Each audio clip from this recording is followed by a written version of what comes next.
Em 23 de julho de 1840, Pedro de Alcântara, com apenas 14 anos, foi declarado maior de idade, sendo coroado em julho de 1841 com o título de Dom Pedro II.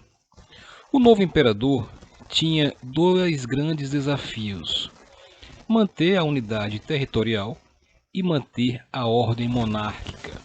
Diferentemente de seu pai, Pedro II acabou sendo eternizado como uma figura acima do bem e do mal, um homem com laços de amizade com grandes pensadores de seu tempo e extremamente honesto, um verdadeiro estadista. Durante seu governo, que durou de 1840 a 1889, dois partidos políticos disputaram o poder, o liberal e o conservador. Ambos foram constituídos nos últimos anos do período regencial. O Partido Liberal se originou dos progressistas e o Partido Conservador se originou dos regressistas. Ambos apoiavam a monarquia, mas os liberais defendiam uma maior descentralização de poder, ideia combatida pelos conservadores. Alguns liberais também eram simpáticos a ideias republicanas. O primeiro ministério montado pelo novo imperador foi formado por maioria liberal, mas logo dissolvido por não ter apoio político, uma vez que a maioria dos deputados era de tendência conservadora. Pressionado, o imperador dissolveu também a Câmara e convocou novas eleições, que foram repletas de falsificação de votos, roubo de urnas e espancamento de adversários políticos.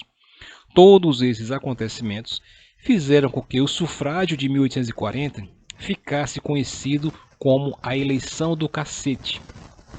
O resultado deu a vitória aos liberais.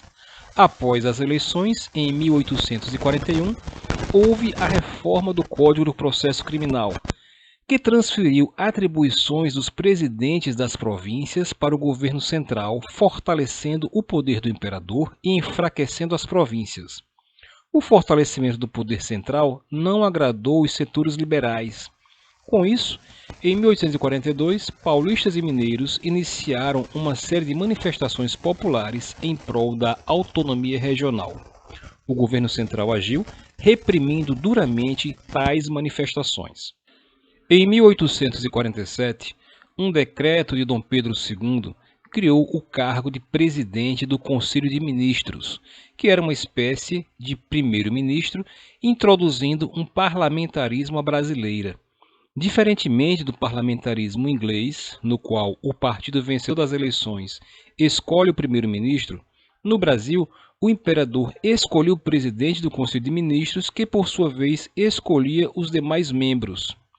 Em 1842, muitos membros do Partido Liberal em Pernambuco se rebelaram contra o governo central. As insatisfações se iniciaram com o favorecimento do Centro-Sul, que recebia a maior parte dos recursos, bem como a maioria dos cargos oficiais, em detrimento dos aliados pernambucanos, ou seja, os liberais de Pernambuco queriam cargos e benefícios, e como eram frequentemente preteridos pelos políticos do Centro-Sul, resolveram criar sua própria república. Os liberais pernambucanos mais radicais eram chamados de praieiros, pois o jornal que servia para publicar suas ideias, o Diário Novo, se localizava na Rua da Praia, no Recife. Daí o motivo para esse movimento ficar conhecido como Revolução Praieira. Em 1845, os praieiros chegaram ao poder com a nomeação de Antônio Pinto da Gama para a presidência da província. Entretanto, Gama foi destituído em 1848, causando uma revolta armada. Em janeiro de 1849, os praieiros atacaram a capital pernambucana, mas não chegaram a tomar a cidade.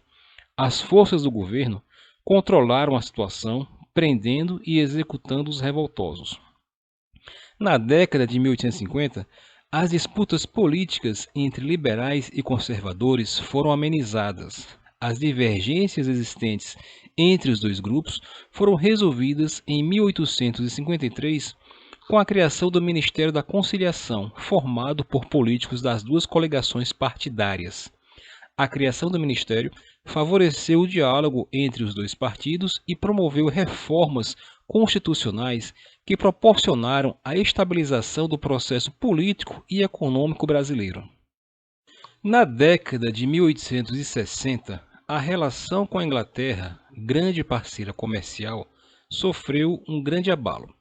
Em 1861, a carga de um navio inglês naufragado na costa do Rio Grande do Sul foi roubada. O embaixador inglês William Christie exigiu que o governo brasileiro pagasse uma indenização de 3.200 libras. Pouco depois, oficiais ingleses embriagados foram presos no Rio de Janeiro sob a acusação de estarem provocando arruaça. Christie exigiu que o governo soltasse os militares ingleses e punisse o soldado que os prendeu, mas Dom Pedro II não cedeu à pressão do embaixador inglês. Em represália, navios ingleses aprisionaram embarcações brasileiras no porto do Rio de Janeiro, ferindo a soberania nacional. A população do Rio, revoltada, reagiu promovendo atentados contra comerciantes ingleses estabelecidos na cidade. Para mediar o conflito, foi chamado o rei Leopoldo II da Bélgica, que deu ganho de causa ao Brasil, recomendando que a Inglaterra pedisse desculpa ao imperador brasileiro, o que nunca aconteceu. O Brasil chegou ao século XIX mergulhado em uma enorme crise econômica. O colapso da mineração do ouro na segunda metade do século XVIII tornou a economia brasileira dependente das exportações agrícolas, com o açúcar e o algodão como nossos principais produtos. Entre 1830 a 1840 surgiu o café, plantado com sucesso na província do Rio de Janeiro, onde estavam sediados os bancos, as corretoras e os portos, que facilitaram o processo de cultivo e exportação para a Europa e Estados Unidos. A plantação intensiva do café foi progressivamente exaurindo o solo do Rio de Janeiro, e embora a produção permanecesse alta, em meados do século XIX, o centro produtor se mudou para as províncias de São Paulo e Minas Gerais, que tinham solos propícios para a cultura do produto. O aumento crescente da procura e demanda do café gerou também uma necessidade cada vez maior de mão de obra. Esse fator foi de grande importância para, anos mais tarde, impactar na questão escravista. A partir de 1850, com o fim do comércio de escravos, as províncias do Sul começaram a buscar trabalhadores nas províncias do Norte e Nordeste. Esse deslocamento demográfico foi semelhante ao ocorrido no século XVIII, quando ocorreu a explosão da busca pelo ouro em Minas Gerais, mantidas suas devidas proporções. A transferência de mão de obra do Nordeste para o Sudeste ajudou também a acelerar o declínio econômico das províncias mais ao norte. A contínua escassez de mão de obra em São Paulo levou alguns fazendeiros a trazer imigrantes europeus para trabalhar em regime de parceria nas fazendas de café. Um desses fazendeiros foi o senador Nicolau Vergueiro, que trouxe alemães e suíços na década de 1840. Os fazendeiros pagavam as passagens dos trabalhadores e prometiam a divisão do lucro obtido com a venda do café. Porém, o projeto fracassou. A incompatibilidade do trabalho livre ao lado do trabalho escravo e o crescente endividamento dos trabalhadores imigrantes com seus patrões fizeram com que alguns países proibissem que seus cidadãos viessem para o Brasil. Com a hegemonia do café e sua crescente valorização no mercado externo e a grande procura por terra para cultivo, em 1850 foi aprovada a Lei de Terras, que determinava que a terra pública só poderia ser adquirida por compra, ou seja, não haveria mais a doação de terras nem a obtenção por posse. Com isso, o acesso à terra para os pequenos produtores se tornou mais difícil. A aplicação da lei favoreceu os grandes proprietários, que temiam que os imigrantes vindos para o Brasil para trabalhar em suas fazendas adquirissem suas próprias terras. Para escoar a produção cafeeira, foram construídas estradas de ferro até o Porto de Santos, de onde o café seguia para a Europa e Estados Unidos. O café foi tão importante para a nossa economia que chegou a alterar todo o sistema de transportes, especialmente na província de São Paulo. foram construídas várias linhas férreas interligando cidades e até mesmo províncias. Antes das estradas de ferro, toda a produção agrícola era feita no lombo de animais ou então por escravos, o que levava muito tempo e gerava alto custo. Com o transporte ferroviário, o frete ficou mais barato e mais rápido. As pequenas vilas se transformaram em cidades, levando o desenvolvimento onde quer que chegassem, e houve uma revolução nas comunicações. A enorme extensão territorial, além de dificultar a circulação de mercadorias e pessoas, tornava praticamente impossível a cobrança de impostos territoriais de circulação ou de produtos industrializados. O império vivia praticamente da arrecadação de impostos alfandegários. E como vimos anteriormente, os produtos originados da Inglaterra e de alguns outros países pagavam apenas 15% de imposto ao chegarem ao Brasil. Para equilibrar as contas, foi criada em 1844 a Tarifa Alves Branco, que taxava os produtos importados em 60% quando houvessem similares nacionais e 30% quando não houvessem. A tarifa criada tinha por objetivo equilibrar a balança comercial, mas acabou servindo de estímulo à produção industrial. A tarifa, ao aumentar o preço dos produtos importados, indiretamente impulsionou o desenvolvimento industrial brasileiro, mesmo que incipiente. Nesse contexto, começou a se formar um novo extrato social, o operariado. Os países que perderam o benefício da taxa de 15% protestaram, principalmente a Inglaterra, que logo criaria dificuldades para o Brasil em represália.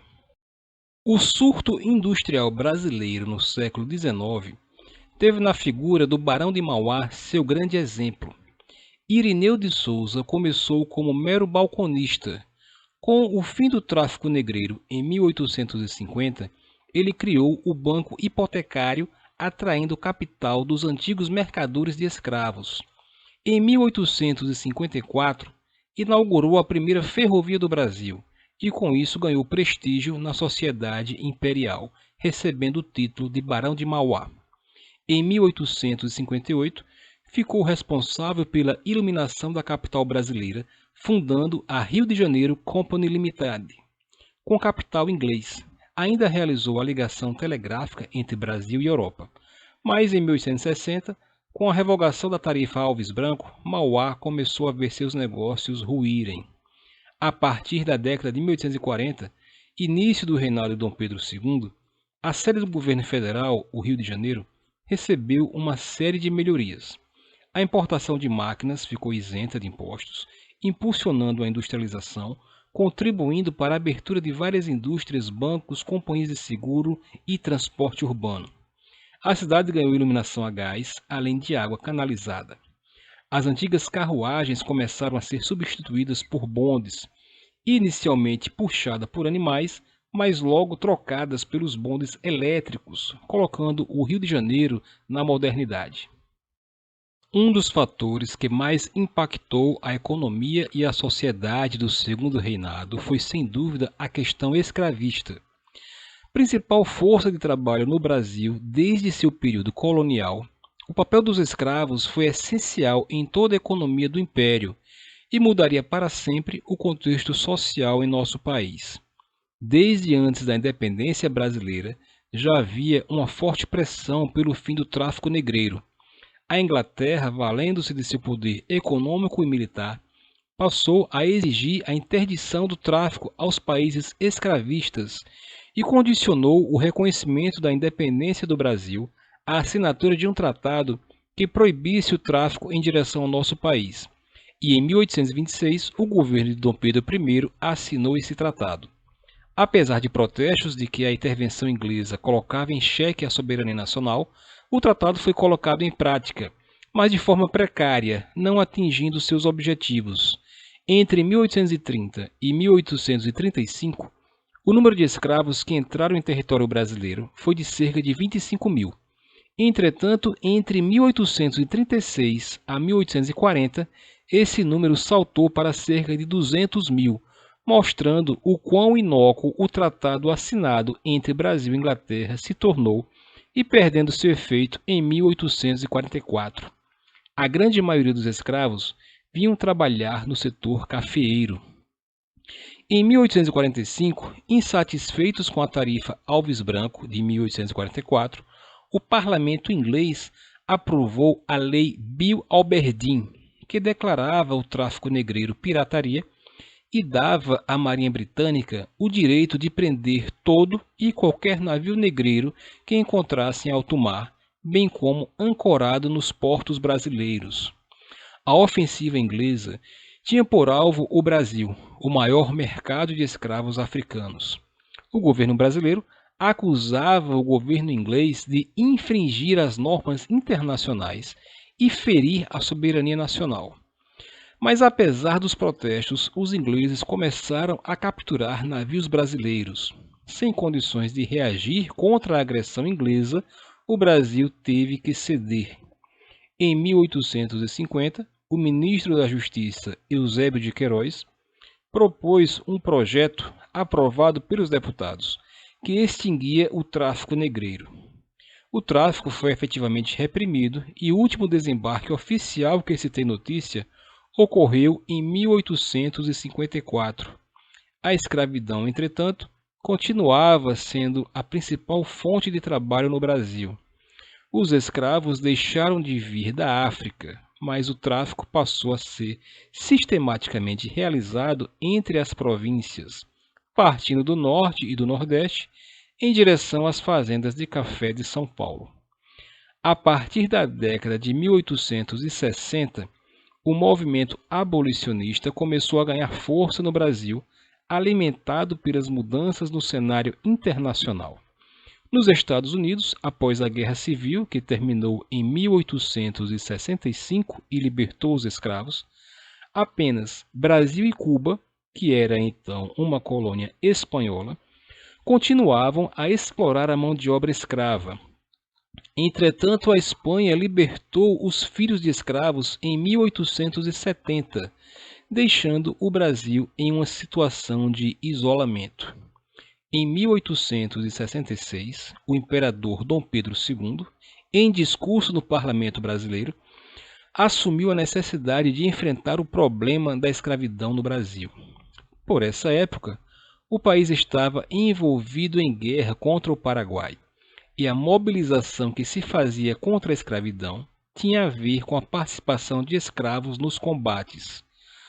Quando a guerra começou, não havia um número substancial de soldados, forçando o Império a publicar um decreto naquele mesmo ano de 1866, prometendo liberdade aos escravos que integrassem as forças brasileiras. Em 1871, a Câmara recebeu um projeto de lei que previa a libertação gradual dos escravos. Ficariam livres os filhos nascidos de mães escravas e os proprietários escolheriam entre ser indenizados pelo governo ou manter os filhos das escravas trabalhando em suas propriedades até completarem 21 anos de idade, como forma de indenização. No final daquele ano, o projeto foi aprovado e passou a se chamar Lei do Ventre Livre. A maioria dos proprietários preferiu manter os filhos das escravas trabalhando até completarem os 21 anos de idade. Muitos burlaram a lei, evitando registrar as crianças, negando-lhes a liberdade. O fundo criado para pagar as indenizações também fracassou. Por essa época, os escravos, cientes de que a escravidão estava em pauta na sociedade, começaram a reivindicar a abolição em revoltas organizadas, fugas e formação de quilombos. O aumento dessas ações colocava os mecanismos de controle social em xeque. Os senhores de escravos tinham dificuldade em reprimir as revoltas, que começavam a gerar medo na população, mostrando à sociedade que a permanência da escravidão no Brasil passava a ser insustentável. Conforme o movimento abolicionista crescia, foi deixando de ser apenas de elite, passando a congregar diversos setores da sociedade. Na década de 1880, houve um maior apoio aos candidatos abolicionistas, geralmente do Partido Liberal. os abolicionistas começaram a organizar fugas de escravos. No Ceará, em 1881, jangadeiros que faziam o transporte de escravos do porto de Fortaleza às grandes embarcações que não conseguiam atracar se recusaram a fazer o serviço. Esses jangadeiros agiram em articulação com a Sociedade Libertadora Perseverança e Porvir, e sua recusa em fazer o transporte dos escravos passou a inviabilizar o tráfico interprovincial naquela província. Em 1888, foi aprovada uma nova lei, conhecida como Lei dos Sexagenários, que previa que todos os escravos que chegassem aos 60 anos de idade fossem libertados. Ao final daquela década, os cafeicultores paulistas haviam encontrado no imigrante europeu um novo substituto para a mão de obra escrava. Com isso, deixavam de defender a política escravagista como antes, abrindo caminho para a ação do governo. Em 1888, foi promulgada a Lei Áurea, que decretava o fim da escravidão no Brasil sem indenização aos proprietários, nem medidas de integração social aos ex-escravos. Os escravos passavam a ser homens e mulheres livres, mas sem qualquer apoio do Estado, dentro de uma sociedade que não estava disposta a conceder oportunidades para o enorme contingente de negros livres.